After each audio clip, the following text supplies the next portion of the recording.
Hi friends, అందరికీ నమస్కారం. Friends, ఏపీలో కొత్త టెన్షన్. ముఖ్యమంత్రి చంద్రబాబు కీలక ఆదేశాలు.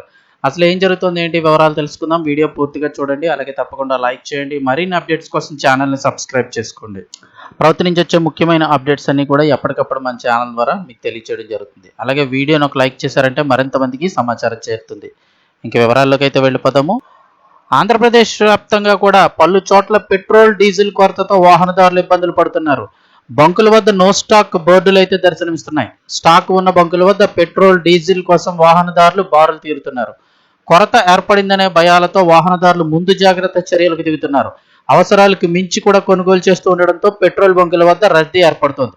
అయితే పెట్రోల్కు సమస్య లేదని అయితే చెబుతూ ఉన్నారు, కానీ అవసరానికి మించి ఒకసారి కొనుక్కోవడం వల్ల అయితే కనుక కొంత రద్దీ ఏర్పడుతోంది. గుంటూరు జిల్లాలో డీజిల్ కొరత వాహనదారులను అయితే ఇబ్బంది పెడుతోంది.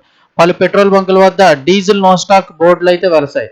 మరికొన్ని చోట్ల పరిమితంగా ఇంధనం నింపుతున్నట్లు తెలిసింది. ఈ నేపథ్యంలో ముఖ్యమంత్రి చంద్రబాబు నాయుడు రాష్ట్రంలో నెలకొన్న పరిస్థితులపై సమీక్షా సమావేశం అయితే కనుక నిర్వహించారు.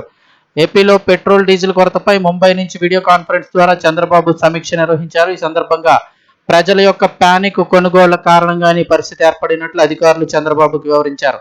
రాష్ట్రానికి ఇంధన సరఫరా 10% అదనంగా పెరిగినప్పటికీ ప్యానిక్ కొనుగోలు కారణంగా అనేక చోట్ల పెట్రోల్ బంకుల్లో రద్దీ కనిపిస్తోందని ముఖ్యమంత్రికి వివరించారు.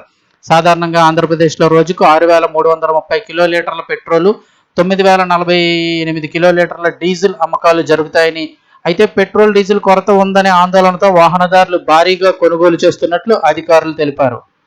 రోజు జరగాల్సిన 6,000 కిలోలీటర్ల పెట్రోల్కి శనివారం ఒక్క రోజునే 10,345 కిలోలీటర్ల పెట్రోలు, 14,156 కిలోలీటర్ల డీజిల్ అమ్మకాలు జరిగినట్లు ముఖ్యమంత్రికి వివరించారు. సాధారణంగా జరిగే కొనుగోలుతో పోలిస్తే ఏకంగా 50% ఈ కొనుగోళ్లు పెరగడంతో పెట్రోల్ బంకుల వద్ద నిల్వలు అయిపోతున్నాయని వివరించారు. ఆంధ్రప్రదేశ్ వ్యాప్తంగా 4,500 పెట్రోల్ బంకులు ఉన్నాయని, అయితే కొరత కారణంగా ఇందులో 421 పెట్రోల్ బంకులు మూతపడినట్లు చంద్రబాబుకు వివరించారు. ఈ నేపథ్యంలో పెట్రోల్, డీజిల్ కొరతపై ప్రభుత్వ శాఖలు తీసుకున్న చర్యలు, సమస్య పరిష్కారంపై తనకు నివేదిక సమర్పించాలని ముఖ్యమంత్రి చంద్రబాబు అధికారులను ఆదేశించారు. మరోవైపు ముఖ్యమంత్రి ఆదేశాలతో పౌర సరఫరాల శాఖ మంత్రి నాదెండ్ల మనోహర్ ఆయిల్ కంపెనీలు, డీలర్లతో సమావేశమయ్యారు. ప్రస్తుత పరిస్థితుల్లో సమర్థంగా పనిచేయాలని, ఇంధన సరఫరాలో సమస్యలు లేకుండా చూడాలని కోరారు.